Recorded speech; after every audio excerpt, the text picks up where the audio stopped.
Ahora sí, ya se está grabando. ¿Listo? Listo. Bueno, buenas tardes a todos. Hoy vamos a ver la clase. Puntualmente vamos a hablar de bienes personales responsables sustitutos. Eh, sí, chao Antonio, hasta luego.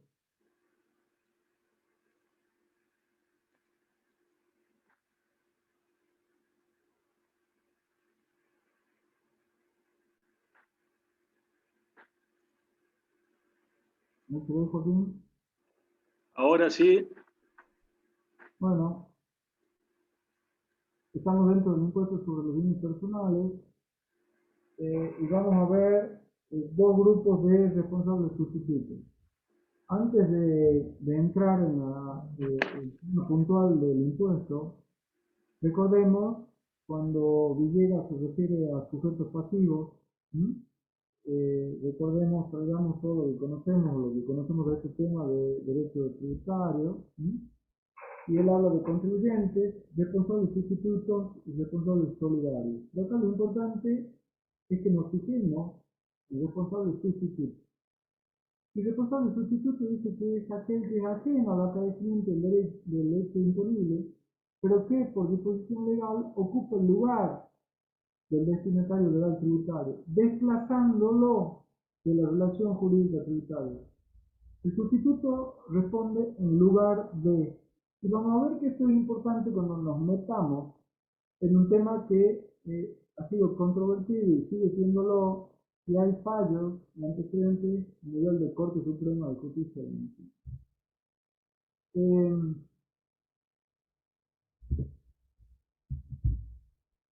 no sé por qué no se pasa.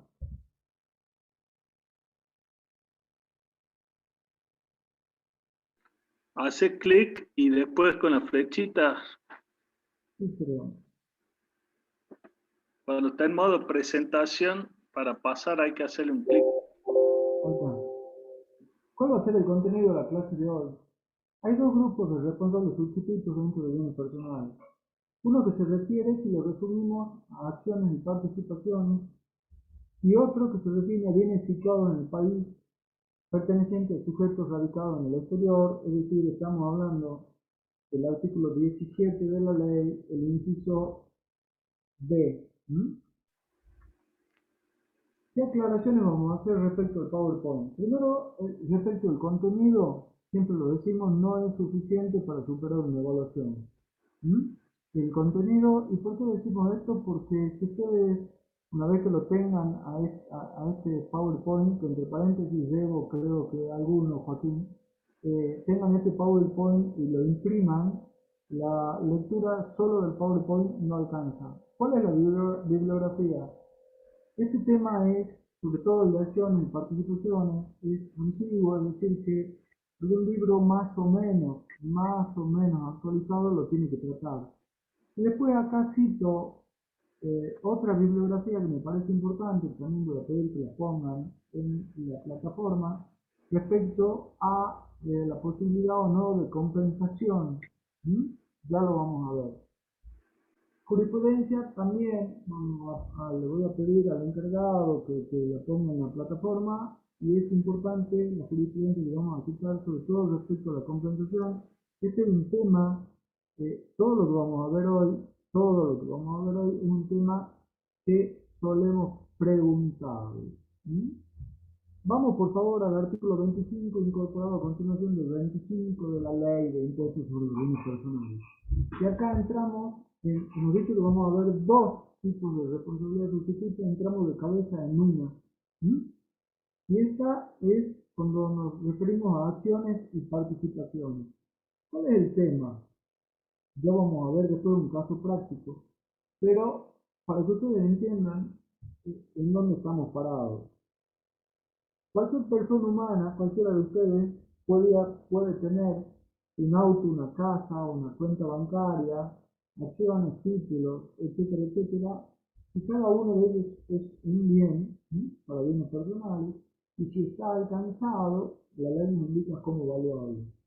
Ustedes podrían tener acciones en sociedad anónima, Entonces tenían que tener el inmueble que era casa habitación, dos inmuebles que estaban destinados a alquiler, un terreno, dos autos, un plazo fijo, una cuenta de corriente, una casa de ahorro, etcétera, etcétera, etcétera, y las acciones. Antes del periodo fiscal 2002, Profesor, disculpe, sí, el audio de usted se le escucha mal, hasta por rato no se entiende lo que quiere decir. vos me escuchás, Joaquín, o no? Escucho, Marcelo, pero con el volumen al máximo. Ahí tengo el volumen al máximo. ¿Me escuchan? Sí, de escucharte sí, yo sí, pero bueno, Bueno, no sé. Se no sé. escucha como muy lejos. Bueno, le pido por favor que hagan un esfuerzo, le pido disculpas, pero eh, ¿qué le vamos a hacer? Pongan su volumen al máximo y ya veré cómo soluciono este problema. Eh, antes del periodo fiscal 2002, antes del periodo fiscal 2002, si estábamos dentro de ese ejemplo que estoy dando, nosotros teníamos que evaluar el auto, la casa, las acciones, etcétera, etcétera, y teníamos que determinar el impuesto. Luego, con la aparición de este 25 incorporado a continuación del 25, estas sociedades, ¿sí?, comprendidas ahí en el pago le falta una M, en comprendidas, deben efectuar el ingreso ellas. Es decir, que la persona humana, cualquiera de ustedes que era socio de la sociedad, no debe incorporar la acción dentro de su declaración jurada. Ya vamos a ver si lo pone como exento o no computable, pero en realidad la sociedad se pone en lugar de el contribuyente y es ella la que determina y paga por el contribuyente. Cuando nos metemos de cabeza, habiendo entendido cuál es el esquema, vamos al 25 incorporado a continuación del 25. Y el 25 incorporado a continuación del 25 dice en el primer párrafo: el gravamen correspondiente a las acciones o participaciones en el capital de las sociedades regidas por la Ley General de Sociedades, Ley 19.550, cuyos titulares sean personas humanas y o sucesiones indivisas, domiciliadas en el país o en el exterior, y o sociedades y o cualquier otra persona jurídica domiciliada en el exterior, será liquidado o ingresado por las sociedades regidas por esa ley, y la alícuota a aplicar será del 0,50% sobre el valor determinado, de acuerdo con lo establecido en el inciso H del artículo 22 de la presente norma. El impuesto así ingresado tendrá el carácter de pago único y definitivo. Es decir, que acá estamos hablando de acciones. El gravamen correspondiente a y el 25 incorporado a continuación del 25 dice: acciones o participaciones en el capital de sociedades regidas por la 19.550. Después, lo pongo en rojo, van a ver que el 20.2 en el primer párrafo al final del decreto reglamentario dice, ¿m?, en el primer párrafo prácticamente dice lo mismo que el 25, pero al final dice incluidas los establecimientos estables pertenecientes a las sociedades extranjeras, mencionado en el artículo 118 de esta última ley, las sociedades de hecho y las sociedades irregulares. Es decir, que cuando tengamos estos eh, sujetos, también tenemos que analizarlo concretamente. Después también lo tengo para aclararlo. Hoy existe una sociedad de hecho que no debería existir, porque se debería haber, hoy debería ser una sociedad de la sección cuarta de la 19.550. Pero siguen existiendo. Si yo tengo una sociedad de hecho, está incluida. Es decir, Joaquín Fallés y yo tenemos una sociedad de hecho, no debemos incluir esa participación en nuestra declaración jurada. Lo que la sociedad de hecho debe hacer es determinar cuál va a ser la base y aplicarle la alícuota. Pero en esto me interesa que presten especial atención. Ya sabemos que habla del gravamen correspondiente a, y ya hemos hablado que dice acciones o participaciones en el capital de sujetos comprendidos en la Ley General de Sociedades, y que el decreto reglamentario aclara cuál es más. Pero cuando los titulares sean quienes, porque en esto muchas veces se confunden, y el titular de esa acción, si me permiten, es probable que lo reduzca al término acción o participación, es solamente una persona humana y o una asociación indivisa que tiene que ser domiciliada en el país o en el exterior. ¿Sí? Pero sociedades y otros, porque dice y o sociedades y o cualquier otra persona jurídica, esas solo están incluidas las domiciliadas en el exterior. ¿Y por qué? Todo lo que vamos a ver hoy está lleno de presunciones. El segundo párrafo del 25, incorporado a continuación del 25, nos dice, a los efectos previstos en el párrafo anterior, se presume, sin admitir prueba en contrario, que las acciones y o participaciones en el capital de las sociedades regidas por la Ley 19.550, cuyos titulares sean sociedades, cualquier otro tipo de persona de existencia ideal, empresa, establecimiento estable, patrimonio de afectación o explotaciones, domiciliados, radicados o ubicados en el exterior, pertenecen de manera directa a personas físicas domiciliadas en el exterior o a sucesiones indivisas allí radicadas. Es decir, que si yo tengo una sociedad anónima y el señor Joaquín Sayet está domiciliado en el país o podría domiciliarse en el exterior, es socio, la sociedad, por la participación del señor Joaquín Sayet, va a tener que ingresar el impuesto. Ahora, si hay una sociedad anónima domiciliada en el país, que es socia de otra sociedad anónima domiciliada en el país, esa segunda sociedad anónima no va a tener que ingresar el impuesto por la participación que corresponde a la sociedad anónima que es socia de ella. Porque acá hay un impuesto sobre estas participaciones, pero siempre y cuando los titulares sean estos. Y cuando hay una sociedad o hay otro, con la extensión se dice de otro, que está domiciliada en el exterior, pasa a estar en este baile porque hay una presunción en el segundo párrafo, que dice que la ley termina presumiendo, sin admitir prueba en contrario, que atrás de esa sociedad o otra persona de existencia ideal, etcétera, etcétera, hay una persona humana o una persona física o sucesión indivisa allí radicada. El artículo 25, primer párrafo que vimos, dice será liquidado e ingresado. Ahí no quedan dudas, de que el carácter de la SA de la que el señor Joaquín Sayet es accionista debe actuar como responsable sustituto, y ya van a ver por qué aclaro este tema. ¿Cuál es la alícuota? El 0,50%. ¿Y sobre qué? Porque hasta ahora hemos visto, venimos resumiendo, ¿quiénes están en un baile? Las sociedades comprendidas en la ley 19.550, por sus acciones o participaciones, más lo que aclaramos que dice el decreto, los establecimientos estables, SH y las otras sociedades, que hoy serían de la sección cuarta.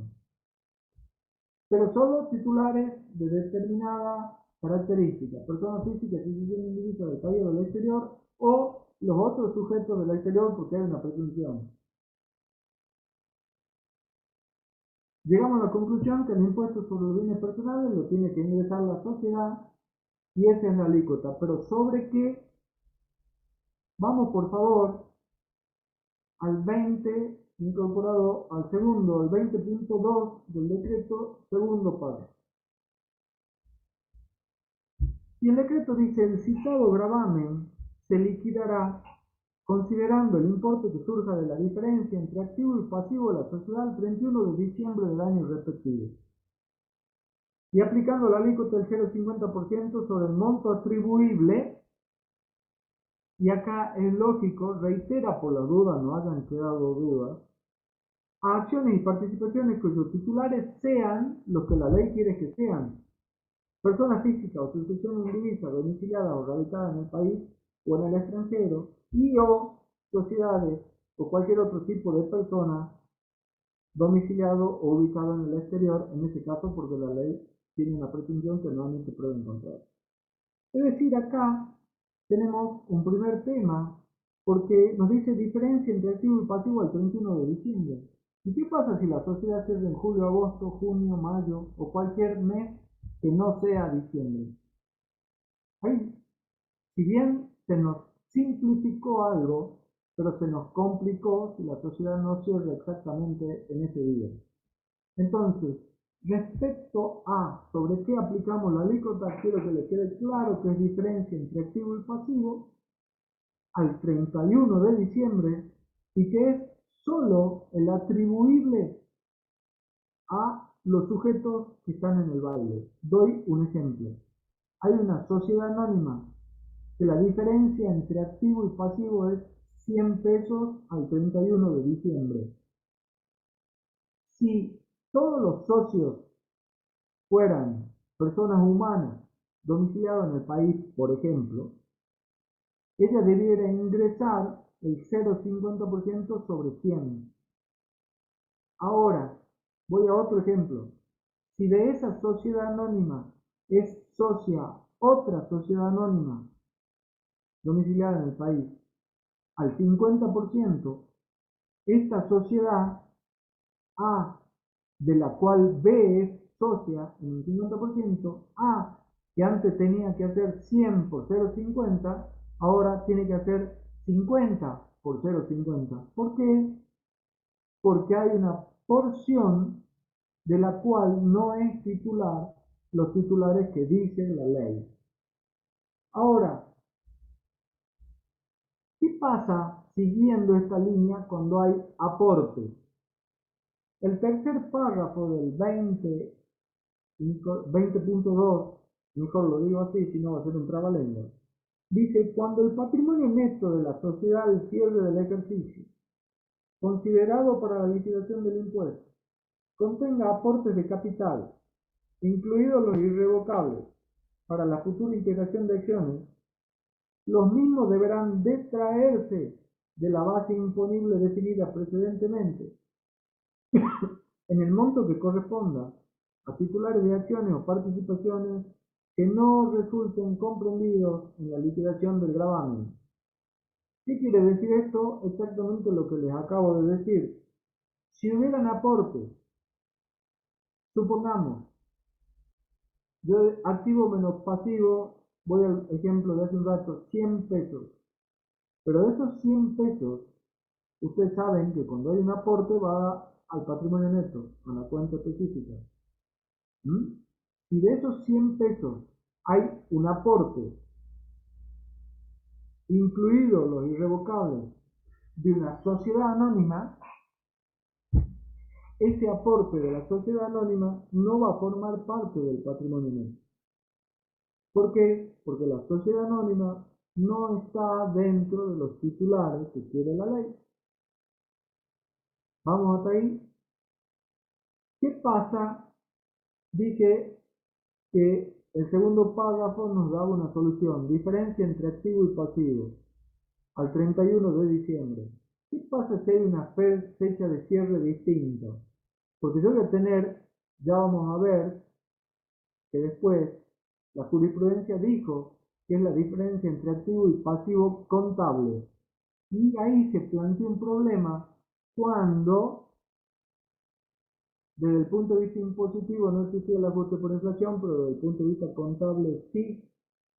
Entonces, en un primer momento el fisco sostuvo que se debía aplicar el impuesto sobre los balances que habían aprobado las asambleas o reuniones de socios. Entonces muchos profesionales ponían en una nota aparte cuál era el activo y el pasivo histórico, porque en algunos casos el patrimonio neto sobre un balance ajustado por la RT6 era muchísimo mayor que un activo menos un pasivo histórico. Vamos a ver qué dijo la jurisprudencia. Pero supongamos que yo tengo un cierre 31 de julio. Tengo un cierre 31 de julio, un balance firmado por un contador sobre el cual se aplicó la RT6, es decir, el ajuste por inflación contable. Acá el ajuste por inflación impositivo no tiene nada que ver, pero la fecha que importa es el 31 de diciembre. ¿Qué pasa si desde julio a diciembre hubieron aumentos y disminuciones? Esto está tratado en el párrafo cuarto y siguiente del 20.2 del decreto. Lo veamos, por favor. El decreto dice: si la fecha de cierre del ejercicio comercial no coincide con el 31 de diciembre del año respectivo, se deberán sumar y o restar al patrimonio neto los aumentos y disminuciones de capital definidos en los párrafos siguientes. Entonces, lo primero que nos dice es: si la fecha de cierre no coincide con el 31 de diciembre y hubieran aumentos y o disminuciones, ¿qué tenemos que hacer?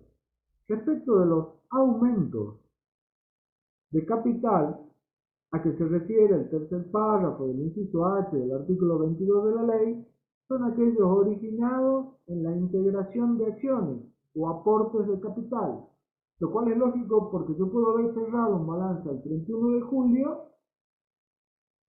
soy socio de una SA en un 50% con el señor Joaquín Callés, pero el señor Joaquín Callés viene en noviembre y decide realizar un aporte, irrevocable o no. Entonces ese es un aumento. Debe sumarse,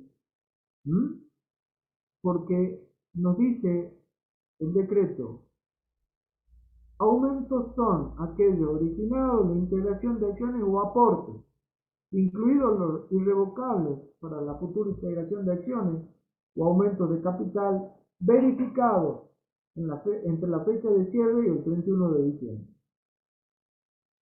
El monto de dichos aumentos incrementará el patrimonio neto sobre el cual se determina el gravamen. En el monto atribuible a las acciones y participaciones cuyos titulares sean personas físicas o sucesiones indivisas, domiciliadas o radicadas en el país o en el extranjero, y o sociedades o cualquier otro tipo de persona de existencia ideal, ente o patrimonio de afectación, domiciliado, radicado o ubicado en el exterior, esto último por la presunción que no admite prueba en contrario, está en la ley. Las disminuciones, sigue el decreto reglamentario, ¿cuáles van a ser? Y tenemos dos incisos en este párrafo. Dividendos o utilidades distribuidas. Entiéndase que prácticamente es lo mismo dependiendo de qué sociedad estamos hablando. Dividendos en efectivo o en especie, excluidas las acciones liberadas, correspondiente al ejercicio comercial cerrado por la sociedad que efectuó la distribución durante el periodo que se liquida el impuesto y puesto a disposición en el transcurso de este último, cualquiera fuera el ejercicio comercial de dicha sociedad en el que se hubieran generado las utilidades distribuidas. Y esto es lógico porque vamos a un ejemplo, ya di un ejemplo de aporte. El señor Joaquín Callé y yo somos socios de una SA que cierra en julio. La diferencia entre activo y pasivo ajustado es 100, pero se decidió distribuir utilidades por 30 pesos y se pusieron a disposición entre el 31 de julio y el 31 de diciembre. Entonces, yo voy a tener que calcular este impuesto diciendo diferencia entre activo y pasivo 100, pero hay una disminución de 30. Por lo tanto, la sociedad va a tener que ingresar sobre 70 pesos el 0,5%. En el inciso B se refiere a utilidades distribuidas y en el caso de otro tipo de sociedades, pero el concepto es el mismo. Ya vamos a ver unos ejemplos. El monto de dichas disminuciones, termina este artículo, reducirá el patrimonio neto sobre el que se determine el gravamen en la parte atribuible a las acciones y participaciones cuyos titulares sean personas físicas o sucesiones indivisas domiciliadas o radicadas en el país o en el extranjero, y o sociedades o cualquier otro tipo de personas de existencia ideal, etcétera, etcétera, ubicadas en el exterior, por la presunción, insisto, que no admite prueba en contrario que está contenida en la ley. Es decir, que la sociedad va a tener que ingresar este impuesto porque, y estoy volviendo al principio de la clase, a partir del periodo fiscal 2002, el legislador la ubicó como responsable sustituto. Eso significa que va a estar en lugar de. ¿En lugar de quién? Si lo resumo, de tu accionista, pero ese accionista tiene que ser lo que la ley quiere que sean. Por lo tanto, si para lo principal hay socios que no están nunca incluidos, por ejemplo, una sociedad anónima de la 19.550, socia de una sociedad anónima de la ley 19.550, no está ninguna de las dos domiciliadas en el extranjero, eso se saca y no se analiza. No se analiza ni los aumentos ni las disminuciones. Entonces, lo primero que voy a tener que hacer acá, si me viene a ver alguien que tiene una sociedad anónima, es analizar cuál es la composición de los socios. Si son todas personas humanas domiciliadas en el país, se me simplifica el trabajo, porque voy a tener activo menos pasivo según balance, y si coincide su cierre con el 31 de diciembre, perfecto. Y si no, tendré que ver aumentos y disminuciones teniendo la certeza que son todos los accionistas lo que la ley quiere que sean. ¿Qué pasa si no confecciona balance en forma comercial? Y acá vamos al 22 del decreto reglamentario, que seguramente una parte ya han visto, pero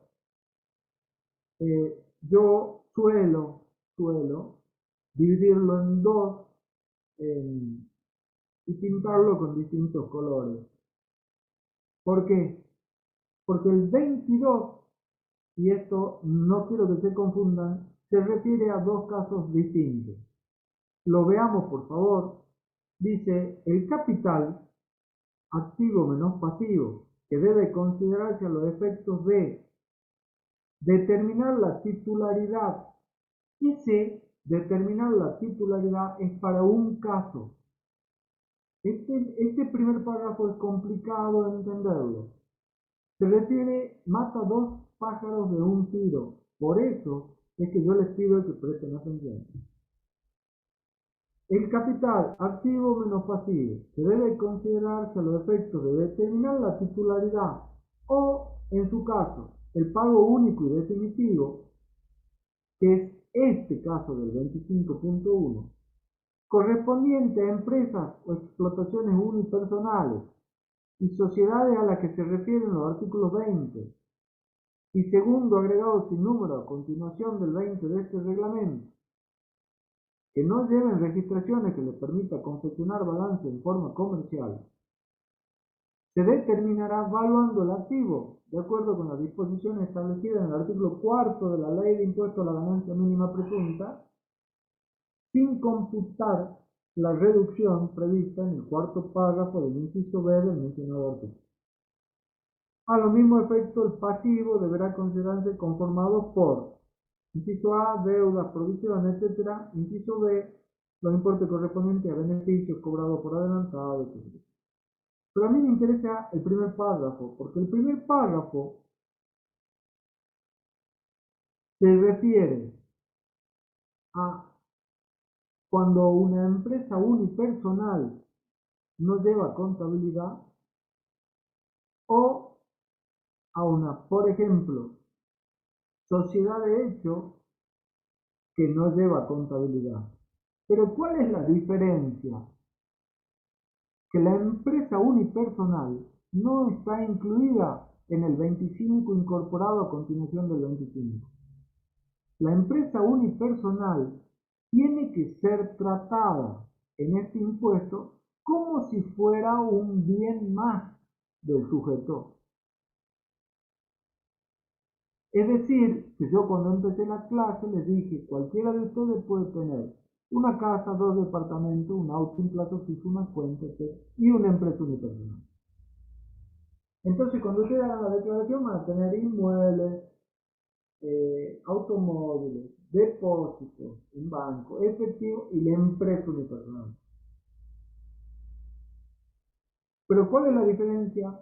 Que si yo les dije que si ustedes tenían un inmueble, un auto, un depósito a plazo fijo, dinero en efectivo, moneda extranjera y era socio de alguna de las sociedades comprendidas en el 25.1, esa sale. ¿Por qué? Porque la pusieron en la sociedad en lugar mío. La metieron como responsable sustituto.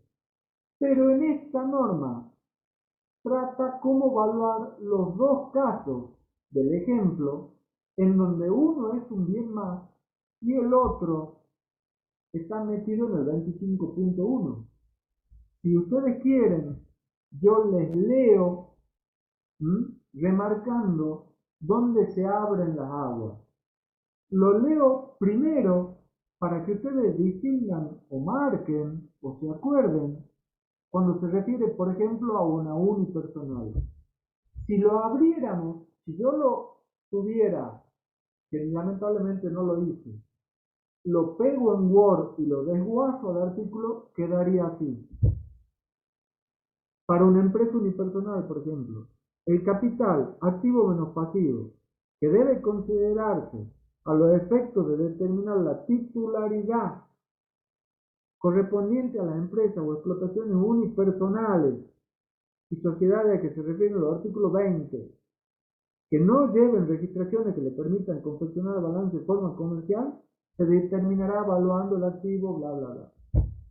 Y la parte, si yo lo desguazo al artículo que se refiere al 25.1, sería el capital activo menos pasivo, que debe considerarse a los efectos de determinar el pago único y definitivo de las sociedades comprendidas en el artículo 20.2 o segundo agregado a continuación del 20 de este reglamento, que no lleve registración en forma comercial, se determinará evaluando. En definitiva, se determinan evaluando y nos llevan a una ley que hoy no está vigente, pero que la debemos conocer, que es ganancia mínima protegida. ¿Está?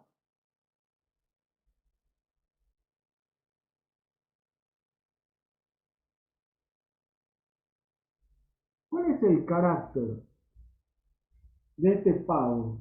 Porque hemos dicho, vuelvo al ejemplo, la sociedad anónima la pusieron como responsable sustituto. El primer párrafo del 25 incorporado a continuación del 25 dice: el impuesto así ingresado tendrá el carácter de pago único y definitivo.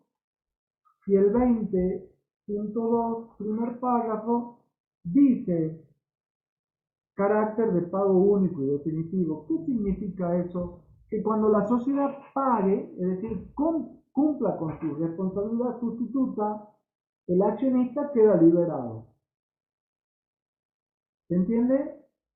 Viene la sociedad, hace el cálculo, ustedes le hacen el cálculo y le dicen al directorio: señores, ustedes tienen una obligación que venció hace poco por bienes personales responsables sustituto.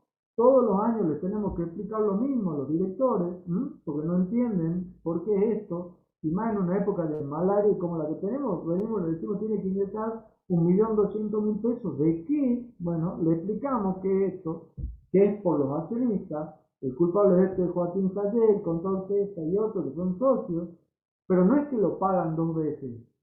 Y acá viene el carácter de único definitivo. ¿Por qué? Porque ni Callé, ni Cesta, ni lo otro lo incorporaron en su declaración.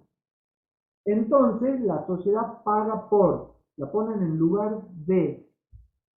Y como la sociedad está en lugar de y paga por los accionistas, hay un derecho de reintegro. Y eso está establecido en la ley, en el 25, incorporado a continuación del 25, tercer párrafo.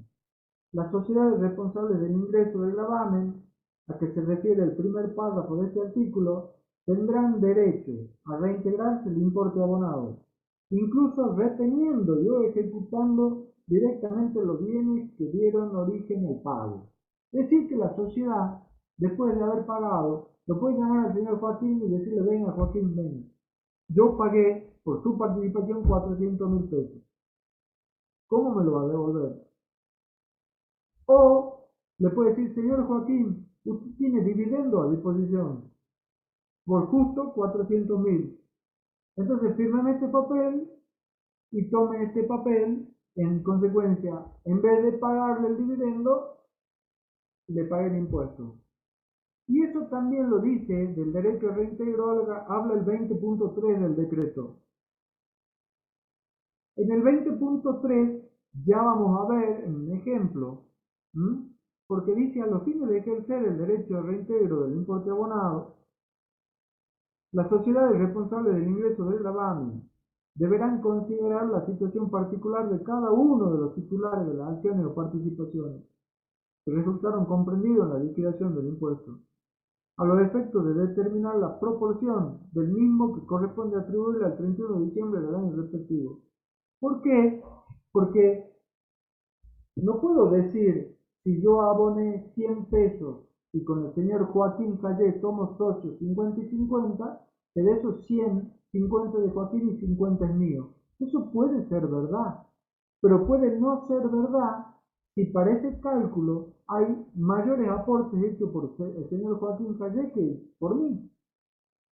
Entonces, como los aportes se suman, es probable, y vamos a ver un caso, en donde el señor Joaquín Callé deba más de lo que debo yo, a pesar que somos socios en parte iguales.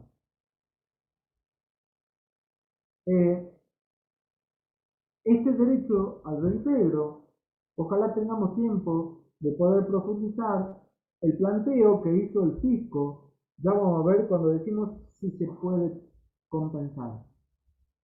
¿Qué pasa con los fideicomisos? Y con los fideicomisos vamos al 25.1 de la ley, 1, 2, 3, cuarto párrafo. Los fideicomisos, por favor presten atención con esto. Dice: tratándose de fideicomisos, doy por recontra sabido, hecho y concientizado que entienden que es un fideicomiso.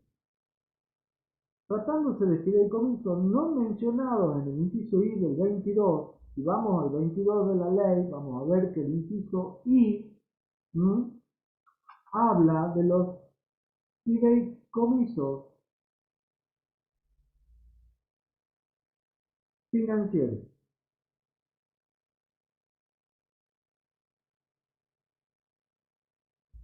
Entonces, tratándose de fideicomisos que no sean financieros, si ustedes me permiten, excepto, por lo tanto, tratándose de fideicomisos que no sean financieros y que tampoco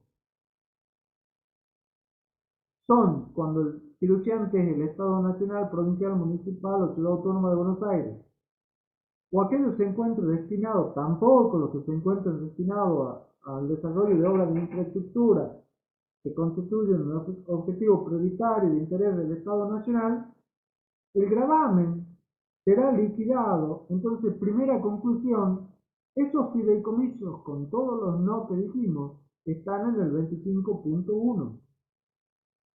El gravamen será liquidado e ingresado por quien asuma la calidad de fiduciario, aplicando la alícuota indicada en el primer párrafo sobre el valor de los bienes que integren el fideicomiso al 31 de diciembre de cada año, determinado de acuerdo con lo que dispone el 22K. El impuesto así ingresado tendrá el carácter de pago único y definitivo, el mismo comentario que antes. En caso que el Estado nacional, provincial o municipal o la ciudad autónoma de Buenos Aires comparta la calidad de fiduciante con otros sujetos, el gravamen se determinará sobre la participación de estos últimos, excepto en los fideicomisos que desarrollen obras de infraestructura que se refiere al presente pago. A ver, después, y después voy a lo que quiero comentar, hay otra presunción sin admitir prueba en contrario. Dice: en los casos mencionados en el párrafo anterior, se presume sin admitir prueba en contrario que los bienes que integran el fideicomiso pertenecen de manera directa o indirecta a sujetos pasivos del gravamen, lógicamente. Entonces, primera conclusión, estos fideicomisos, los que no son financieros, en los que el fiduciante no es el Estado Nacional, propiedad municipal, o tampoco que no se encuentre destinado al desarrollo de obras de infraestructura, etcétera, etcétera, están en este baile. ¿Cuál es la alícuota? La misma, pero por favor presten atención. Dice, aplicando la alícuota indicada en el párrafo anterior sobre el valor de los bienes. Acá no es activo menos pasivo. Acá es sobre el valor de los bienes. Vamos al 22K, por favor. El 22K me dice cómo evaluar los bienes integrantes de los fideicomisos. Y también dice que no sean financieros, se evaluarán de acuerdo con la ley y su reglamentación. Los bienes entregados a estos fideicomisos no integrarán la base de los fiduciantes, personas físicas o sucesiones indivisas. Deben considerar a los efectos de la determinación del impuesto. ¿Qué quiere decir esto? Doy un ejemplo básico. La mamá del señor Joaquín tiene un inmueble sobre el que el señor Joaquín y el que habla vienen y le proponen construir un edificio. Entonces, utilizamos la figura del fideicomiso. Ella, la mamá del señor Joaquín, va a ser fiduciante, porque va a aportar el terreno a cambio de que en 2 años y medio, cuando nosotros terminemos, le demos 3, 4 unidades funcionales, los locales de abajo, lo que ustedes quieran. ¿Qué debiera hacer la mamá del señor Joaquín? Incluir ese terreno en su declaración jurada de bienes personales. Pero ¿cómo? Ya lo aportó en su carácter de fiduciante en un fideicomiso, y el fideicomiso ese es sustituto y va a tener que liquidar el impuesto, la ley, lógicamente, para evitar una doble imposición, dice, como el fideicomiso es responsable sustituto, la señora madre de Joaquín Calles no lo va a incorporar en su declaración jurada. Eso se entiende perfectamente. Ahora, fíjense la injusticia que tiene el párrafo siguiente del 22K. Lo dispuesto en el párrafo anterior, es decir, que la madre de Joaquín Calles no incluye ese terreno en su declaración jurada, solo será aplicable si se hubiera ingresado a su vencimiento el impuesto a que se refiere el cuarto párrafo del artículo sin número incorporado a continuación del 25. Es decir, que si en ese fideicomiso el señor Joaquín Calles es el fiduciario, que si ustedes me permiten, el fiduciario no es así, pero si ustedes me permiten, vendría a ser casi como un director en una sociedad anónima o un socio gerente en otro tipo de sociedades. Si Joaquín Calles, que es el fiduciario de ese fideicomiso, se lo comió al impuesto, no lo ingresó porque no tenía disponibilidad, o con esta malaria que hay no lo ingresó en 2 o 3 años, fíjense el peligro de la redacción de la ley. Porque si él lo hubiese ingresado, la redacción dice, la madre de Joaquín no lo tiene que incorporar en su declaración. Pero ahí nomás, tras cartón, dice, eso es válido si Joaquín Calles lo ingresó. Quiere decir que si el señor Joaquín Calles, en los 2 o 3 años que duró el proyecto, no lo ingresó, puede tener una inspección. El fiduciante, en este caso la mamá de Joaquín, y le dicen, señora, usted me debe más la multa, más esto, más lo otro, porque no incluyó el terreno. Y ella va a decir, pero mi hijo me dijo que no. Sí, sí, su hijo tenía razón, pero no lo ingresó. Entonces es un arma de doble filo. El fiduciante que aporta algo a un fideicomiso está atado a la responsabilidad que tenía el fiduciario respecto del tema.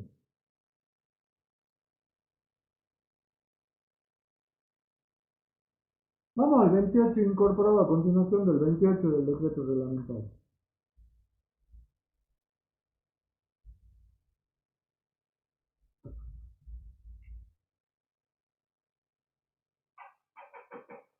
Las personas físicas y sucesiones indivisas, domiciliadas en el país, que sean titulares o participen en el capital de cualquier tipo de persona ideal, ente o patrimonio de afectación, domiciliado, radicado o ubicado en el exterior, que a su vez participe en la sociedad o empresa que se refieren los artículos incorporados a continuación del 25 y del 20 de esta reglamentación, podrán computar como pago a cuenta del impuesto que determine la proporción de lo pagado o del pagado por los bienes comprendidos en el régimen de liquidación de ingresos, en concepto de pago único y definitivo establecido en los artículos mencionados, siempre y cuando acrediten fehacientemente el pago. A ver, este es el caso si yo, persona humana, soy a la vez socio de una sociedad de la cual el 25.1 presume una determinada situación. Entonces, para evitar la doble imposición, me permiten computar un pago a cuenta. Se los menciono porque tal vez sea medio complicado entenderlo y quiero ganar tiempo con algunos ejemplos. Respecto de una sociedad de hecho normal, ¿qué comentario podemos hacer? Ya hemos dicho que está incluida, pero hay algunos que sostienen, hay una posición con la que no coincidimos, que dicen que esa sociedad de hecho ya no existe, porque debió transformarse en una sociedad de la sección cuarta de la Ley General de Sociedades a partir de el 2018, si no me equivoco, que fue la modificación. Entonces, esa sociedad de hecho que quedó como tal, debiera incorporar cada socio en su declaración jurada su participación. Bueno, no estamos de acuerdo con eso. No estamos de acuerdo con eso y quedó una sociedad de hecho y siguió, sí está en el 25.1. Ahora, si la sociedad de hecho es agropecuaria, puramente agropecuaria, hay un dictamen, el 2 del 2004, de la Dirección de Asuntos Técnicos de la AFIP, que nos dice que no está comprendido. ¿Qué pasa con las sociedades por acciones simplificadas? Estas sociedades no son de la ley 19.550, fueron creadas por esta ley, que es la ley 27.349 de Capital Emprendedor. Acá hay dos posiciones. Desde ya decimos que la posición mayoritaria en la cátedra es que sí están comprendidas en el 25.1. Pero hay otra parte de la doctrina que entiende que no están comprendidas, porque el 25.1 es literal y dice las sociedades comprendidas en la Ley General de Sociedades 19.550. Ahí, en la bibliografía, hay un par de artículos que hablan sobre el tema, no me voy a extender, ya veremos otros ejemplos, pero para nosotros, cuando hay una sociedad por acciones simplificadas, entra en el 25.1. ¿Qué pasa con la compensación? Y acá sí me voy a detener un poquito porque esto, por lo menos a mí personalmente, me interesa y además porque lo preguntamos. A ver, el 921 del Código Comercial Civil y Comercial Unificado, ¿qué establece? Que la compensación va a tener lugar cuando dos personas, por derecho propio, reúnen la calidad de acreedor y deudor recíprocamente. Concretamente, vamos al hueso de lo que nos importa. Hay una sociedad anónima de la que éramos socios Joaquín, o somos socios Joaquín Calle y yo, que tiene un saldo a favor en el impuesto al valor agregado del segundo párrafo de libre disponibilidad o un saldo a favor en la declaración jurada de ganancias, pero a su vez debe este impuesto. ¿Se podría compensar? Y lo que plantearon los contribuyentes es la posición de decir, sí puedo compensar. ¿Por qué? Porque la norma madre de compensación me dice que se puede compensar cuando uno es acreedor y deudor recíprocamente.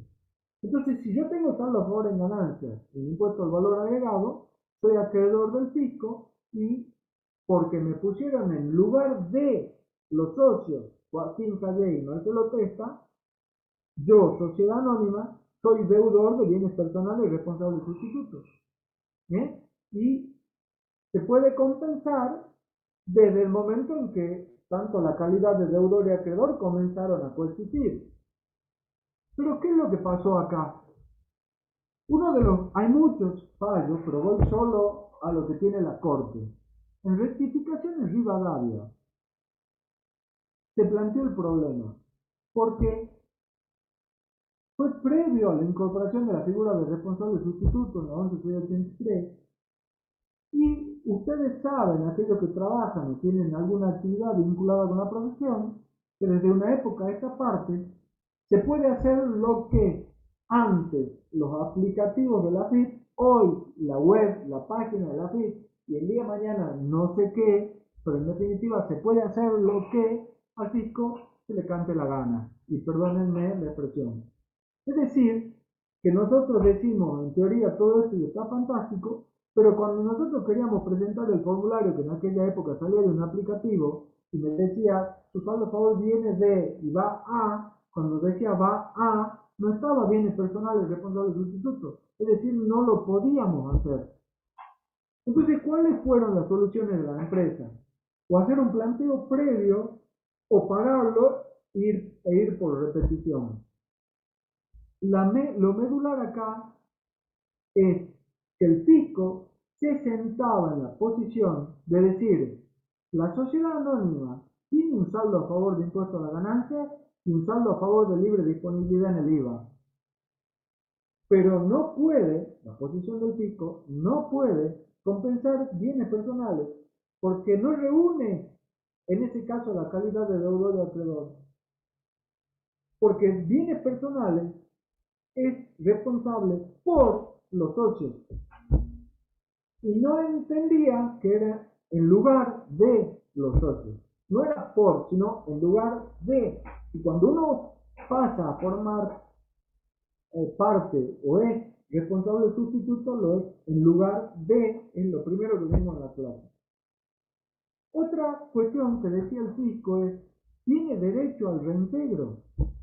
Y los contribuyentes y la justicia le decían, pero eso es otra cuestión.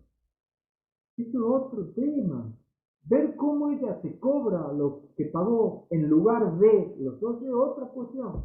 Bueno, el tema es que en rectificaciones Rivadavia, y además había una resolución general que no lo prohibía, es decir, lo permitía. Pero ¿qué hacía el fisco? Lo mismo que hace ahora.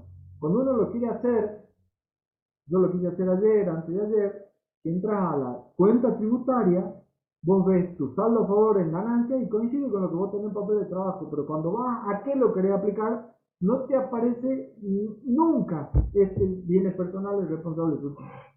No existe, no hay posibilidad. Bueno, en rectificaciones Rivadavia la Corte dijo que sí se puede compensar, porque son responsables sustitutos, porque rectificaciones Rivadavia está en lugar de y reúne las calidades de deudor y acreedor.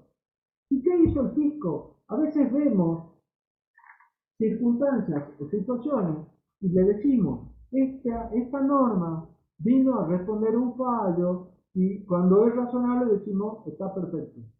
Después de eso, como la Corte dijo, la resolución que usted tiene de compensaciones no lo prohíbe, entonces usted no puede, además de todos los argumentos de fondo, no dejarme hacerlo, salió la resolución 3175, en donde directamente, sustituyendo esa 1658, que no lo prohibía, dice, cuando sustituye el artículo primero, esta resolución fue la respuesta al fallo. Los responsables por el cumplimiento de deuda ajena y los responsables sustitutos a que se refiere el artículo 6 del 1183 no podrán solicitar la compensación a la que alude el presente. Por supuesto que toda la doctrina y la jurisprudencia dice que nunca puede una norma de este rango prohibir a alguien de un derecho que tiene. Bueno, en 3 de los artículos que están mencionados en la bibliografía se trata este tema.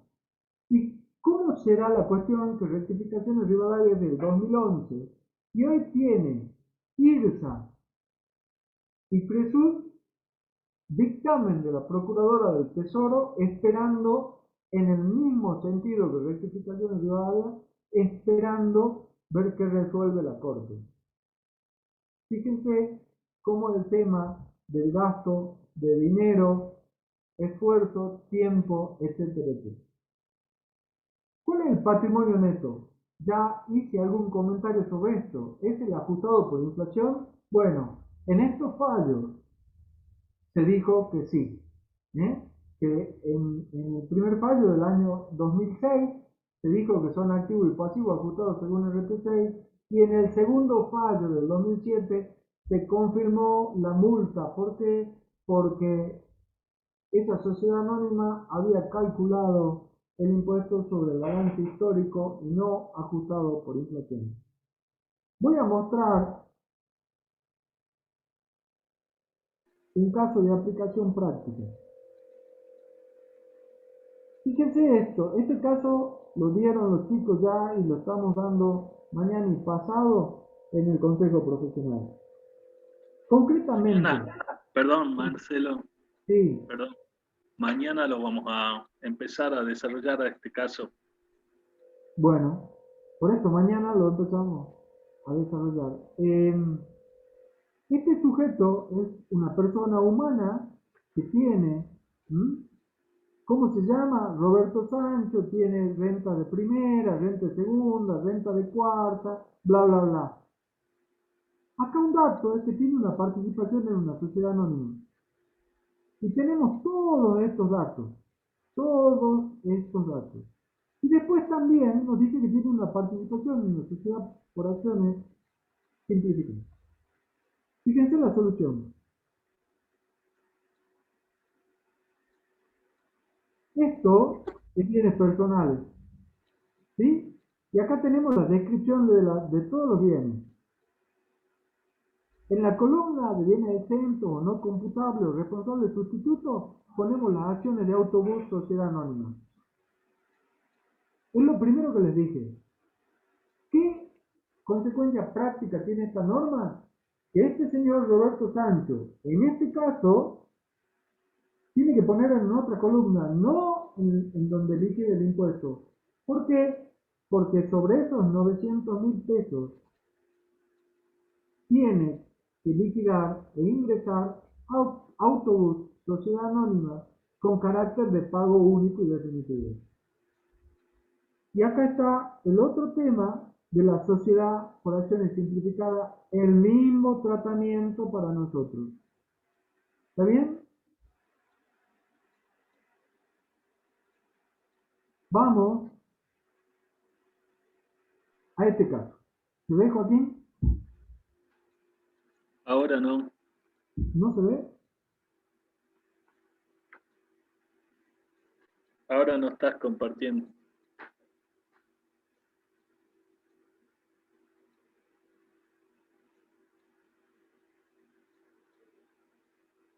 ¿Sí? Ahí se está empezando a ver si. Bueno, este sería un caso práctico, ¿sí? En donde, ¿se acuerdan que yo decía que podía ser que a pesar de que Joaquín y yo, acá está, socio A y B al 50% cada uno, el impuesto sea distinto? ¿Por qué? Veamos. Activos reexpresados, queda claro, ya hablamos del mismo lenguaje, reexpresados al 31 de diciembre del 20, 80.000, todo el supuesto. El pasivo reexpresado, 29.000. Pero A hizo un aporte irrevocable de 3 millones y B de 1,5 millones. Entonces, primero, es una sociedad anónima, supongamos, está en el 25.1. ¿Cuál va a ser el impuesto que la sociedad va a tener que determinar por ser responsable sustituto? Activo menos pasivo reexpresado, 51 millones por el 0,5%, 255.000. De eso no hay duda. Cierra el 31 de diciembre, no hay aumentos y disminuciones, ¿está bien? Ahora, de esos 255.000, ¿cuánto es de A y cuánto es de B? Porque si ustedes ven, los aportes irrevocables no son iguales. Entonces, ¿cuál es el patrimonio neto según balance? 51 millones. Menos los aportes irrevocables de ambos, 46 millones 500. La mitad, porque los socios participan en partes iguales, es 23 millones 250. Pero para A, que tenía un aporte de 3 millones, le tengo que sumar los 3. Y para B le tengo que sumar el 1,5 millones. Por lo tanto, el impuesto del socio A es 131.250 y el de B es 123.750. Nos fijemos que da 255.000, igual que lo que hemos calculado. Pero yo, cuando vaya a reintegrarme como sociedad, al haber pagado en lugar de los socios, le voy a tener que cobrar a 131.250 y a B 123.750. ¿Por qué? Porque si bien participan en partes iguales, el aporte irrevocable de ellos no fue igual.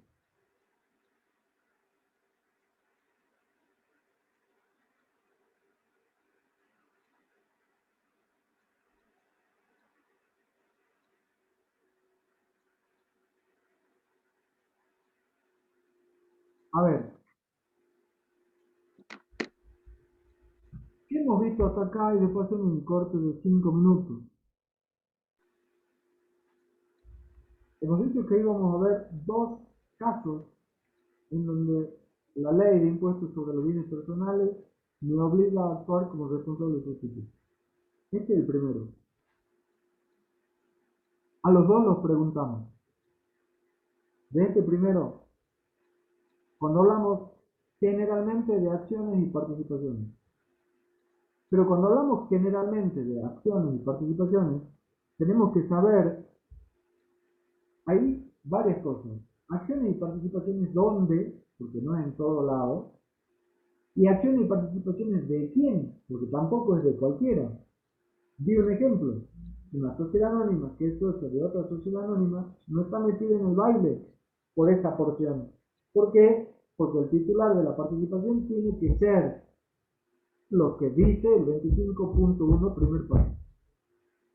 Entonces, si tenemos a alguien que está en la Ley General de Sociedades, más los establecimientos estables, más las sociedades de hecho, más las sociedades regulares que después agregar el decreto, estamos en el baile. Ahora, estamos en el baile por el total de activos menos pasivos, y para contestar eso tenemos que estar seguros de que todos los accionistas o socios son personas humanas o suficientes individuos de las que quiere la ley, o los otros de lo que quiere la ley sobre la cual hay una presunción sin emitir prudencia. Entonces, si estamos seguros de eso, tenemos que hacer activos menos pasivos, ya hemos visto que es represado, acá está la jurisprudencia, y a eso aplicarle la alícuota, que ha ido variando. Hoy es esta que hemos mencionado, no reviste importancia, porque eso está, lo chequean y listo. Ahora, eso es el 31 de diciembre. Si no cerramos como el 31, igual que el 31 de diciembre, tenemos que ir a la norma del decreto reglamentario y ver qué hacemos con los aumentos y disminuciones, cuáles son y cómo se tratan, porque esto es el 31 de diciembre. ¿Qué carácter reviste ese impuesto? Pago único y definitivo. Es decir, lo vimos en uno de los casos, que al Roberto Sancho, que tenía acciones en una SA, lo informamos. Lo único que hacemos es informarlo. Carácter de pago único y definitivo significa eso. Roberto Sancho ni se preocupa por ese impuesto. Después se preocupará cuando venga el directorio o el gerente y le digan, venga Roberto Sancho, usted le debe autobús tanto. ¿Está claro? Ahora, ¿hay un derecho a reintegro? Sí, hay un derecho a reintegro. ¿Qué pasa si el sujeto que estamos analizando, diría hoy, queda resumido en una sociedad de hecho, no lleva contabilidad?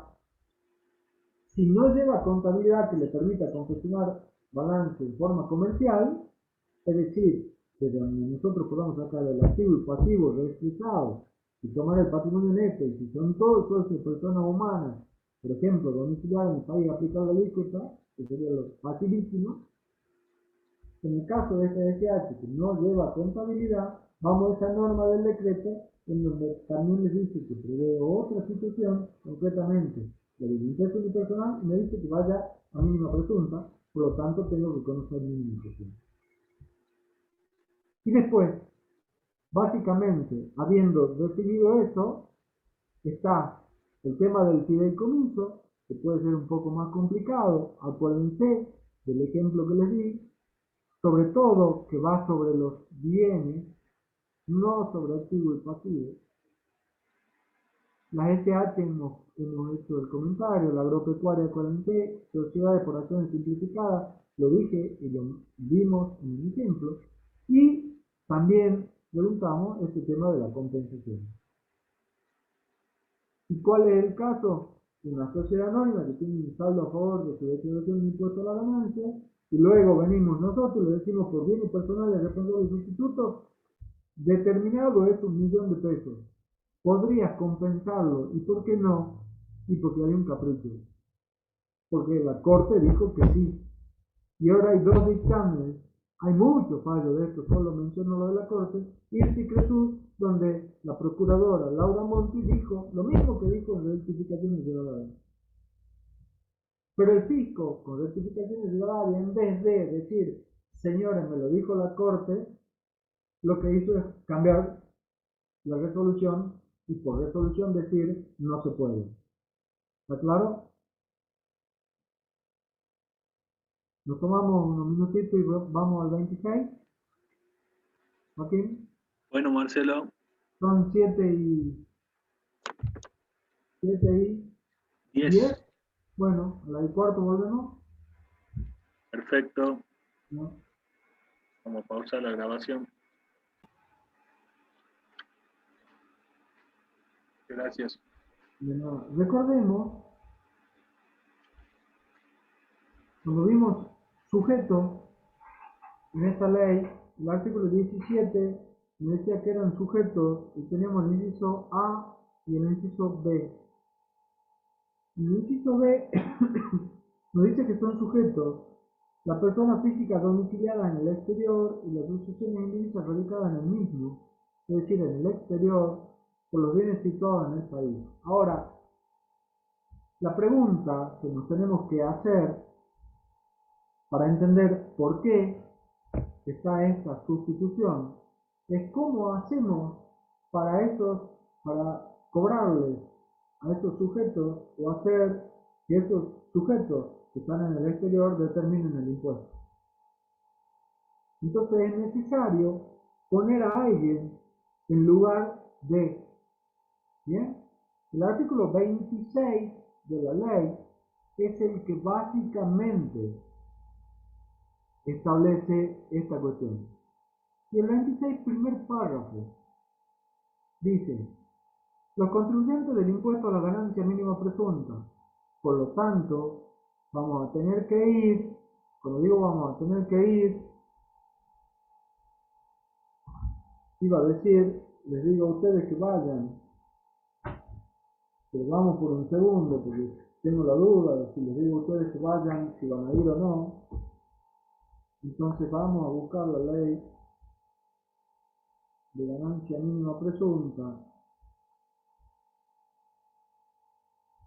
Y el artículo 2 dice: son sujetos pasivos las sociedades domiciliadas en el país, las asociaciones civiles y fundaciones domiciliadas en el país, las empresas o explotaciones unipersonales ubicadas en el país, las personas físicas y instituciones indivisas titulares de medios rurales, fideicomisos, fondos comunes de inversión, etc. Es decir, ¿a quiénes ubica como responsables sustitutos?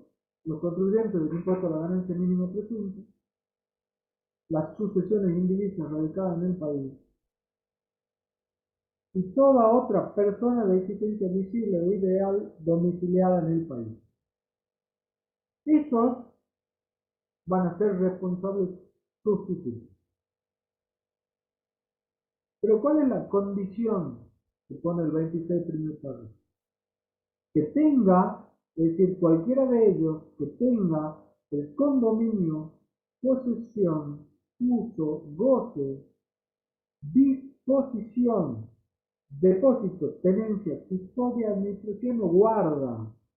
¿De qué? De bienes sujetos al impuesto. Ahí recalqué de bienes sujetos al impuesto, porque si son bienes que no están sujetos al impuesto, obviamente no deberían actuar. Pero a su vez, esos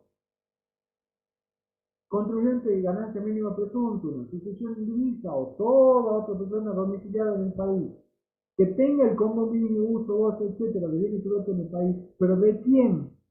Y es claro, ¿de cuál? ¿De quién es? De los sujetos mencionados en el 17b. Por eso empecé por el 17b. Es decir, que vamos al 17 de la ley, me dice que son sujetos las personas físicas domiciliadas en el exterior y la sucesión indivisa radicada en el mismo. Quiere decir que yo tengo un bien del que tengo el uso o goce de un tío mío que está domiciliado en el exterior y yo soy o contribuyente de ganancia mínima presunta o estoy en este baile. Vamos a ver qué tenemos que hacer, pero estoy en este baile. ¿Por qué? Porque de ese bien que tengo el uso de goce, bien sujeto al impuesto, sí, recontra estoy en este baile. Entonces, ¿qué dice el 26? Si los contribuyentes de mínima presunta, sucesión indivisa radicada en el país y toda otra persona domiciliada en el país tiene el condominio, uso, goce, etcétera, etcétera, de bienes sujetos al impuesto, que pertenecen a los sujetos mencionados en el 17 inciso B, hasta acá llegamos, deberá ingresar con carácter de pago único y definitivo, calculado sobre el valor de dicho bien, determinado con la red, de acuerdo con las normas, que ya conocemos, al 31 de diciembre de cada año. Es decir, deberá ingresar, me pone como responsable sustituto, ¿y cuál es el carácter? El mismo del impuesto ingresado, el mismo que en el artículo o el caso anterior que vimos. Carácter único y definitivo. Es decir, que como lógicamente, por una cuestión de jurisdicción, la ley argentina no lo puede ir a buscar a mi tío que vive en el exterior, me pone a mí en el medio del sándwich y me dices, amigo, vos que tenés el uso y goce de ese bien, vos sos el que tenés que actuar como responsable sustituto. Entonces yo tendré que hacer como responsable sustituto una declaración jurada e ingresar el 0,50% de ese bien valuado como corresponde.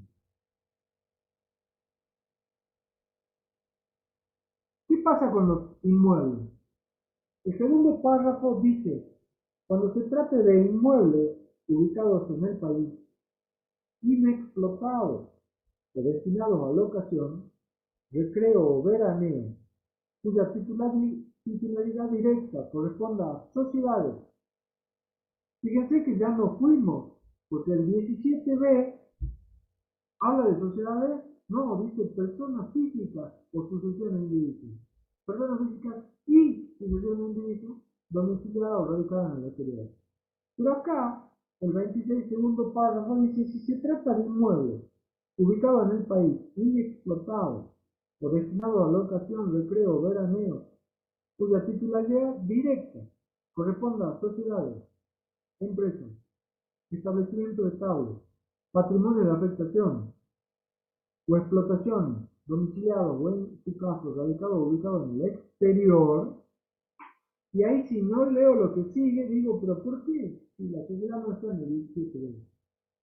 Pero la ley dice que se presumirá sin admitir prueba en contra que los mismos pertenecen a personas físicas o sucesiones individuales domiciliadas o en su caso radicadas en el país. no radicadas en el exterior ni domiciliadas en el exterior del país.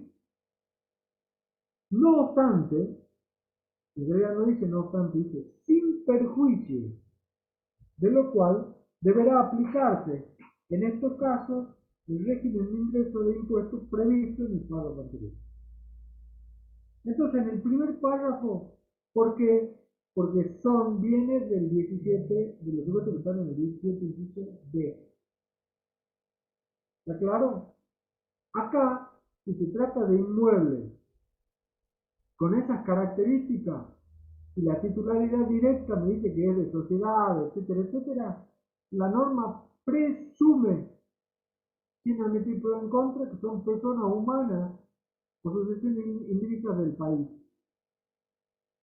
Pero acá nos podríamos decir, pero si es persona humana, sucesión indivisa del país, es 17A, tiene que hacer su declaración, etcétera, etcétera.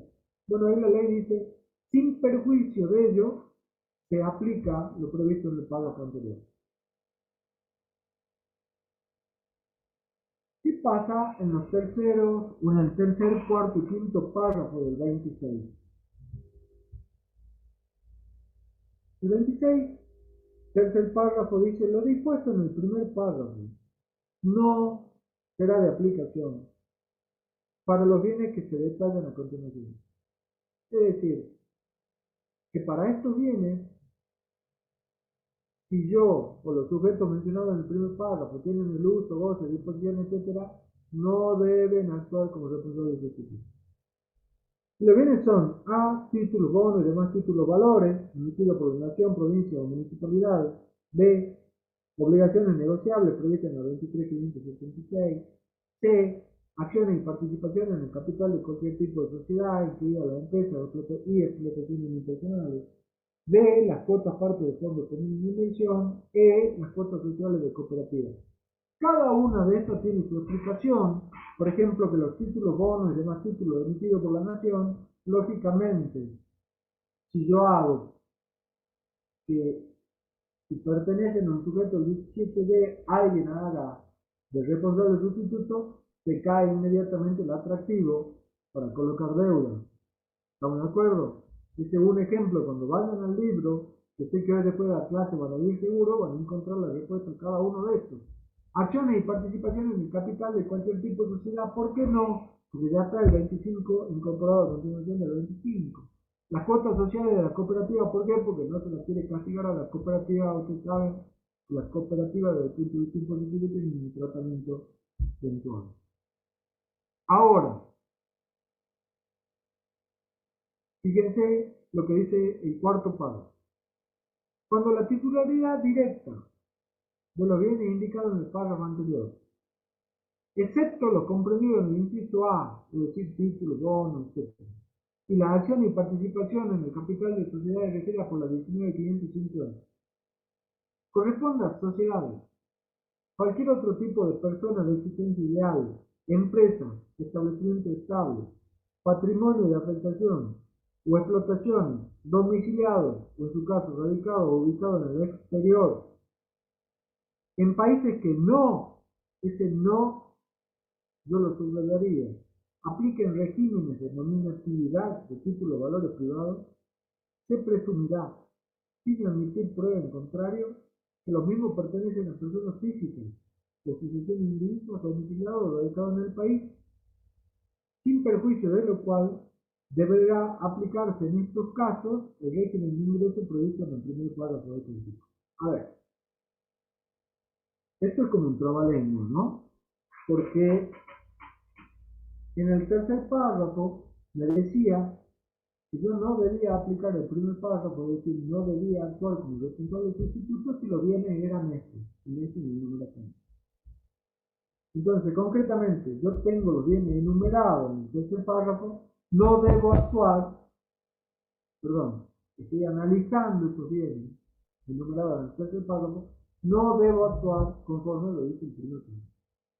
Pero, si esos bienes son de, como dice titularidad directa, sociedades ubicadas en países en donde no me exige la nominatividad de las acciones, sí lo debo obligar.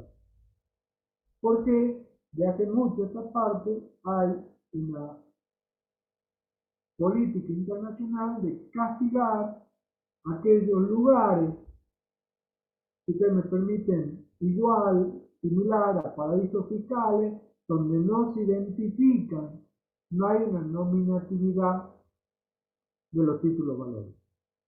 Entonces, el tercer párrafo nos saca, pero inmediatamente el cuarto, bajo determinadas condiciones, nos vuelve a meter. Pero el cuarto que nos vuelve a meter dice, excepto los títulos y las acciones y participaciones que están en el 25 incorporados a continuación del 25.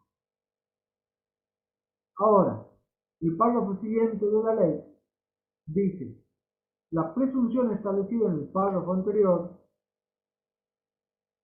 díganme si esto no es un trabalengua, no será de aplicación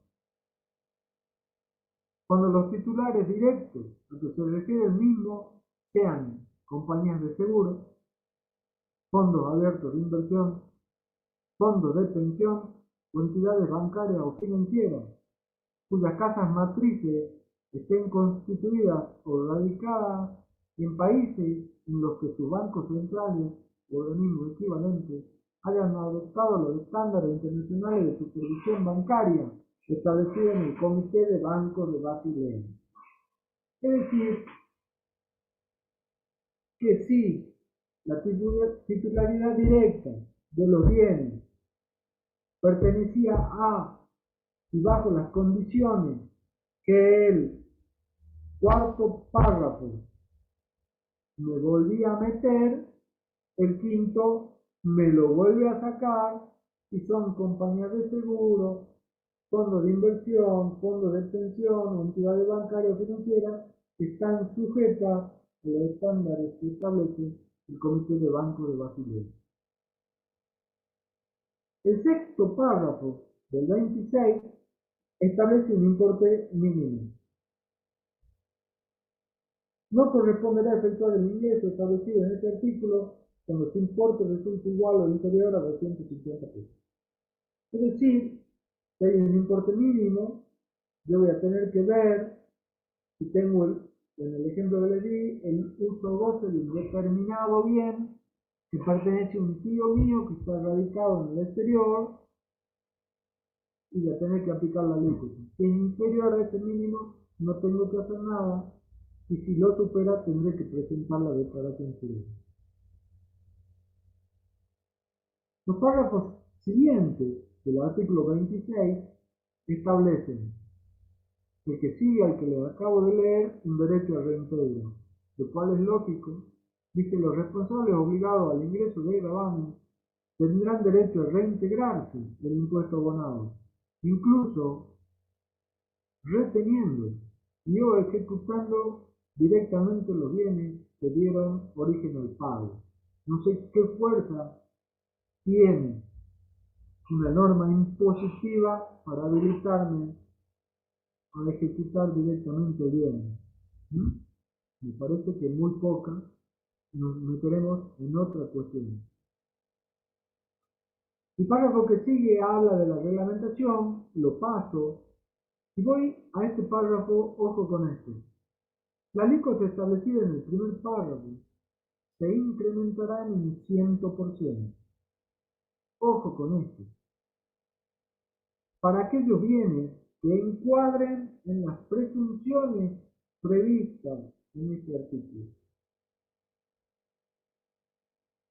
Hemos visto el segundo párrafo tenía una presunción que no admitía prueba en contrario, que se refería a los inmuebles. El cuarto párrafo tiene una presunción que tampoco admite prueba en contrario, cuando se habla de la titularidad directa, en aquellos casos en que no se aplica el régimen de nominatividad. En estos casos, la alícuota se va a incrementar en un 100%. ¿Vamos? El último párrafo, como si fuese poco, establece que no regirán las disposiciones establecidas en este artículo cuando resulten de aplicación las contenidas en el sexto párrafo del inciso H del artículo 2 de mínima presunta. Mínima presunta, que ya no está vigente. En esta norma,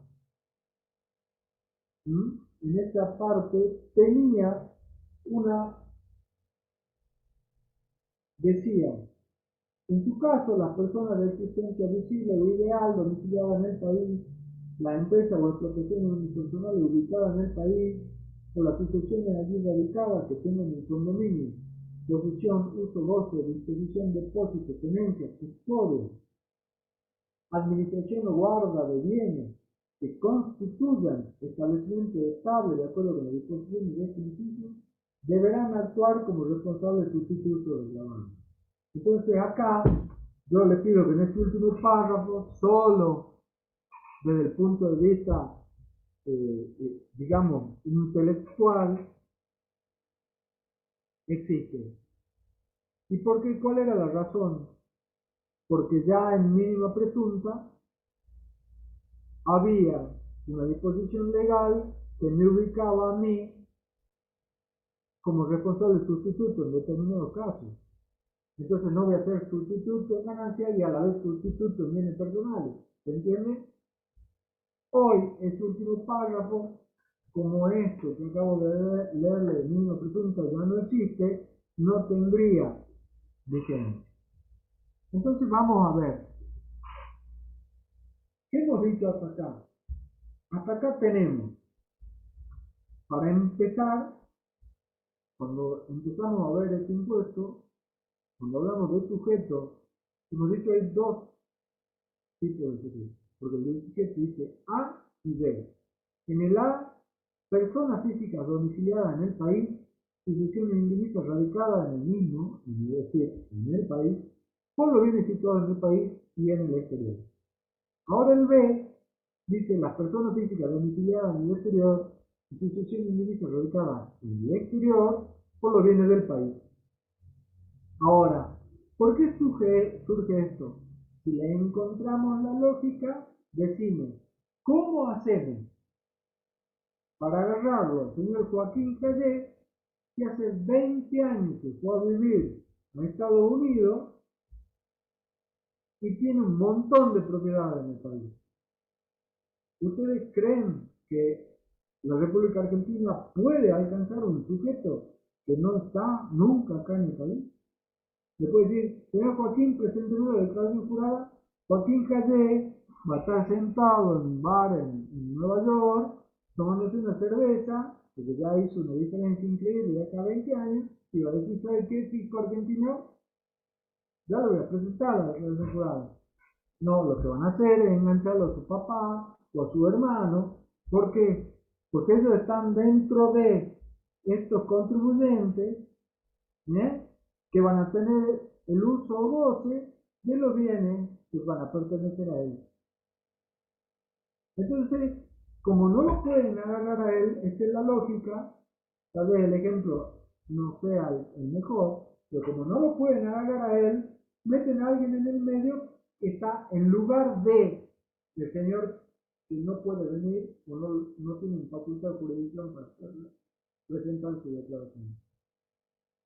Entonces establece que en estos casos, por los bienes sujetos al gravamen, lógicamente, se los va a evaluar conforme a la norma del gravamen y se le va a aplicar una ley. Después lo sigamos razonando. He dicho sobre bienes sujetos al gravamen. Es decir, que si yo tengo uso, goce, disposición, etcétera, de bien que no está sujeto al gravamen, no tengo nada que hacer.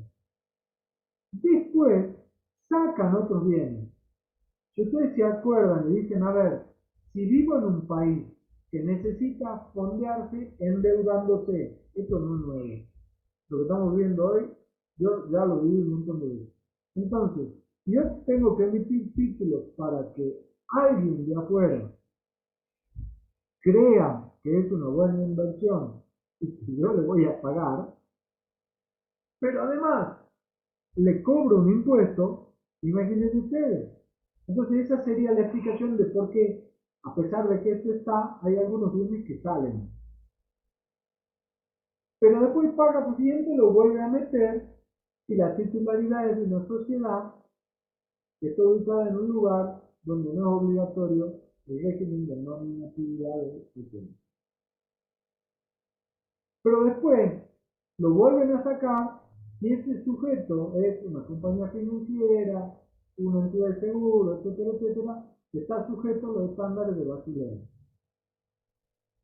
Ahora, también tenemos que tener en cuenta que hay un tema puntual respecto a los inmuebles. Los inmuebles, dice, inexplotados, destinados a locación, recreo, veraneo, por supuesto el inmueble ubicado en el país, ¿no? Pero dice, cuando la titularidad directa corresponde a sociedades, empresas, etc., la ley presume, sin admitir prueba en contra, que pertenece a una persona física o jurídica del país. Pero ahí nos planteamos, pero si es del país, y el contador me dijo que todo esto está hecho para cuando sea alguien del exterior, ¿qué tiene que ver acá? Bueno, hay una presunción que no admite prueba en contra, que en ese caso es una persona humana o sucesión jurídica del país, no obstante, tiene que haber un responsable sustituto. También la norma, resumiendo, dice que en los casos de presunciones se incrementan en 100% la luz. ¿Estamos de acuerdo? Y también prevé, porque hay alguien que actuó como responsable sustituto, es decir, estuvo en lugar de el otro y pagó el impuesto. También prevé el derecho a reintegro. Se supone que si alguien de afuera, yo tengo el uso, goce, condominio, etc., le administro, permítanme, le administro los bienes, si lo estoy alquilando, lo estoy haciendo producir, etcétera, etcétera, después le haré una rendición y le diré, mira, Johnny, esto menos mi honorario seguramente y menos el impuesto. Ahora, si es el ejemplo de mi tío que le estoy haciendo un favor, ahí sí se me puede complicar. Pero hay un derecho a reintegro. Vamos al decreto reglamentario en el artículo 28. Les quería resumir esto para ver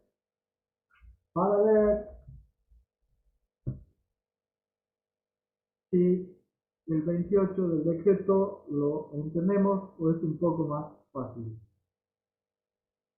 El 28 del decreto dice: el régimen del ingreso del impuesto establecido en el primer párrafo del artículo 26 de ley es el único aplicable a los sujetos pasivos comprendidos en el inciso B de su artículo 17. Es decir, se los digo al revés, cuando hay un sujeto que encaja en el 17B, el único régimen de ingreso es este, del 26. Salvo, excepto, dice la norma, para las situaciones previstas en el último párrafo del artículo primero, que son personas humanas de nacionalidad extranjera, domiciliadas en el país por razones laborales, vamos. El artículo 1 del decreto, último párrafo, dice persona física de nacionalidad extranjera, domiciliada en el país por razones de índole laboral debidamente acreditada, que requieran una residencia en el mismo que no supere los 5 años, se van a considerar comprendidas en el inciso B del 17 de la ley y tributarán exclusivamente por su bien situado en el país. Y en el segundo párrafo del artículo 10 de este reglamento, el 10 de este reglamento, en este párrafo habla de miembros y personal de misiones diplomáticas y consulares. Es decir, que en estos casos no va a ser aplicable este régimen. Fuera de esos dos únicos casos, el único régimen aplicable es el del 26 de la ley. ¿Está claro?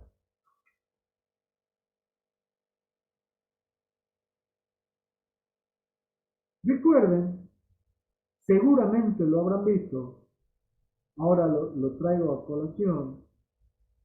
Por ejemplo, el artículo 24 de la ley.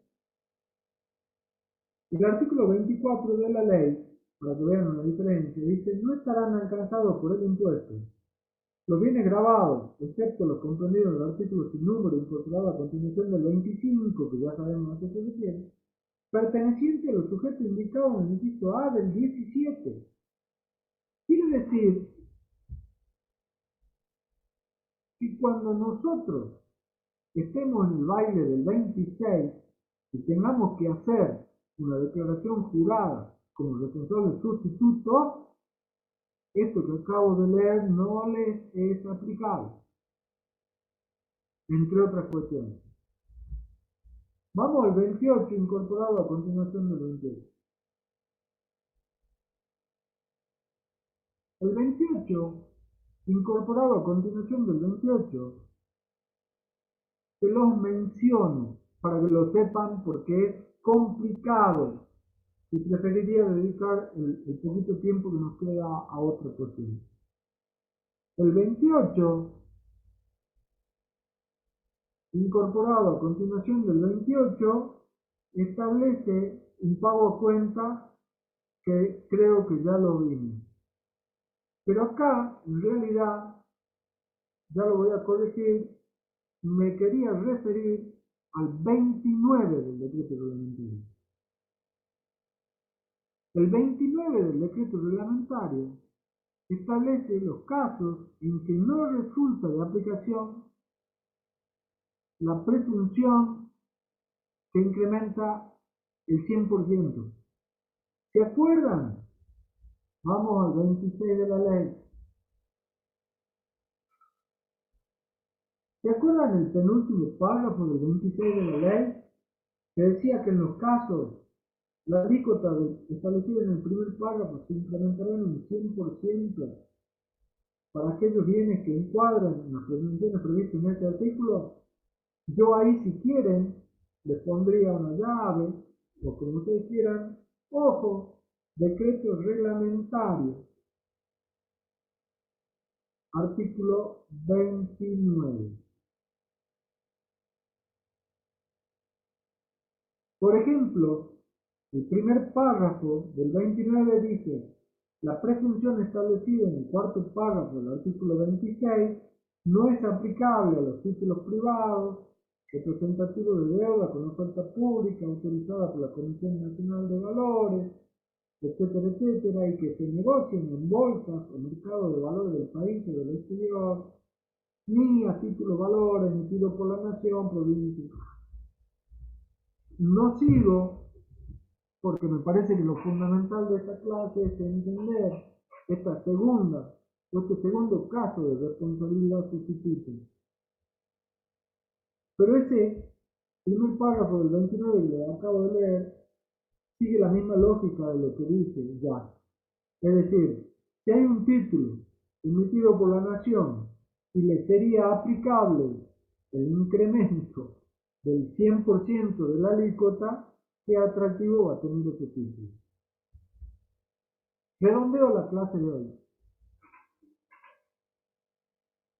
No sé en un parcial, pero en un final. Se presenta el alumno, elige su tema, viene la primera pregunta. Decimos: háblame de responsable sustituto en bienes personales. Y la verdad, yo nunca he visto una vaca que la pitió el tren, pero hay un dicho, ¿no? Nos miran como una vaca que la pitió el tren, porque nos miran y dicen: ¿de qué me está hablando? Estamos hablando de esto. En la clase de hoy hemos visto dos casos. Por un lado, acciones y participaciones, y por el otro lado, bienes situados en el país pertenecientes a sujetos radicados en el exterior. Entonces, si ahí ustedes nos dicen: bueno, hay dos casos, este y este, ¿de cuál quiere que le hable? ¿No? Nosotros ya decimos: bueno, sabe de qué está hablando. Entonces decimos: bueno, del que usted quiera. Si nos habla de acciones y participaciones, tiene que saber quiénes están en el baile por el lado de la sociedad, quiénes están en el baile por el lado del socio o del que tiene la participación, sobre qué se calcula, se determina el impuesto, activo y pasivo, ajustado, cuál es la alícuota, no es importante, no es relevante, qué carácter tiene ese impuesto, carácter de pago único y definitivo. ¿Qué pasa si no lleva contabilidad? ¿Cómo se evalúa? ¿Qué pasa si se puede compensar? No nos interesan los nombres de los fallos. No se puede compensar. Porque la AFIP no lo deja. Pero la Corte ha dicho que sí. Porque son responsables sustitutos, están en lugar de y son titulares de un débito y un crédito, como dice el Código Civil Comercial Unificado. Ahí yo ya creo que me muero me empieza a dar un preinfarto. A ver, y dígame, las sociedades de hecho están, las sociedades por acciones simplificadas están.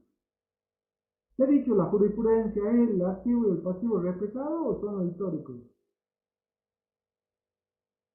Lo demás ya es para otra nota, pero con eso, para aprobar, por lo menos, para demostrar lo que saben de qué hablamos. Y hay otra responsabilidad sustituta, esto suele pasar, no es broma. Creen que la única es esa. No, no hay otra. ¿Estás seguro? Piense. No. Y no, ya hay otra. Acuérdense de este caso, de los ejemplos que di. Acuérdense que está lo tuve hasta el 17A y el 17B. Si en el 17B no metemos, el fisco no pone un responsable sustituto, ¿cómo lo cobra el impuesto? Si es de un sujeto que no está en el país por bienes del país, ¿cómo lo cobra el impuesto? ¿Ustedes creen que lo van a decir un americano, un belga, un boliviano o un senegalés vaya a DHL y deposíteme, lo va a hacer? Tienen que poner a alguien que esté acá y tenga responsabilidades por no hacerlo. Que lo puedan agarrar del pelo y decir, vení Joaquín Calle, vení. ¿Por qué no has hecho esto? Porque no sabía, bueno, lo siento. Lo debes, más multa, maestro. Pero si no, bueno, eso yendo a lo más bajo es lo que le digo para que ustedes se acuerden de que hay otro. Entonces, si se acuerdan que hay otro, se van a acordar de quiénes son, por qué vienen, que tiene que haber un nexo entre el señor Joaquín Calle y el bien. Ahora Joaquín Calle está acá, ¿no? El que se fue el hermano, que es abogado y seguramente va a ser más diferente que nosotros. Entonces Joaquín Calle tiene una vinculación con los bienes que son del hermano. Tiene que tener una vinculación, uso, goce, disposición, etc. Entonces él va a tener que hacer una declaración jurada y va a tener que ingresar el impuesto. Si es un inmueble, ojo con las sociedades. Hay una presunción, está lleno de presunciones. Es más, búsquenlo todas las presunciones, porque ustedes a veces no hablan de presunciones y la pregunta es, ¿y cómo es esa presunción? No admite prueba en contra. Jueguense porque todas las que hemos visto, ninguna admite prueba en contra. Entonces, si es un inmueble, hay una presunción y la titularidad directa de una sociedad. Pero con la curiosidad de que presume de que es una persona humana de sucesión del país, pero hace que uno actúe conforme a la decisión. Y después hay circunstancias que me sacan del 26 y hay circunstancias que me vuelven a meter en el 26 objetivas por determinados bienes. Porque hay un párrafo que dice, estos bienes, títulos, bonos, obligaciones negociables, acciones y participaciones que ya están en el 25, cuotas parte del Fondo Común de Inversión, cuotas sociales cooperativas, no están. Pero sí, acuérdense, es de una sociedad que tiene la titularidad directa, de ser en un país donde no hay régimen de nominatividad, vuelvo a estar. Pero si estoy en el Comité de Basilea, me vuelve a sacar. Hay un mínimo, en este caso, en el régimen de acciones y participaciones, Supongamos que el señor Joaquín y yo somos socios en la sociedad anónima y el patrimonio neto es 1, hay que ingresar la alícuota sobre ese 1. No hay un mínimo como acá en el 26. Acá en el 26 hay un mínimo. No importa si está actualizado o desactualizado, no importa. Hay un mínimo, eso es lo importante. Hay un mínimo. Hay una penalidad para las presunciones, sí, se incrementa la alícuota en un 100%. Pero acabamos de ver una norma en el decreto que me dice que no va a ser aplicable. Hay derecho a reintegro, también hay derecho a reintegro como en el 25.1, porque hay alguien que determina el ingreso de un impuesto que no le corresponde, justamente porque es un responsable sustituto y está en lugar de. No sé, Joaquín, si hay alguna duda, pregunta. En el chat no. Bueno, no sé si eso es bueno o malo, pero bueno, espero que algo les haya quedado. Y si no, por favor, vuélvanlo a ver, porque de verdad es un tema que en los exámenes, sobre todo en los exámenes finales, lo evaluamos. Y desde mi punto de vista, no es un tema como para no poder contestarlo. Es un tema centrado, tiene su lógica, que está en 2 artículos de la ley y 3 o 4 artículos del decreto. No hay más. Sí hay doctrina y jurisprudencia, sobre todo jurisprudencia en lo relativo a tema y participación. Pero sería un tema para lucirse y darle una buena impresión al profesor y no para irse con un 2 en el pecho. Si no hay nada más, le agradezco la presencia. Gracias, Joaquín, como siempre. Y Muchas gracias. gracias. Gracias, Marcelo. Lo único que sí, mañana recuerden que no hay clase práctica por la mañana. No, o sea, sí hay clase, pero no hay por la mañana. Hay clase únicamente a la noche. Vamos a hacer el caso combinado, que es el práctico 18. Va a estar a cargo mío con los contadores Bertorello y Carrizo. En conjunto lo vamos a dar. Es el mismo caso que se está dando mañana también en el Consejo Profesional de Ciencias Económicas de Salta.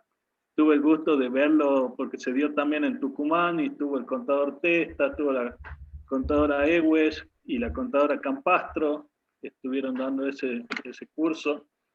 Así que es una muy buena oportunidad de repasar toda la materia, tanto en el impuesto a las ganancias como en bienes personales. Hoy el contador Testa estuvo mostrando algunas pantallas de la solución, así que mañana las veremos.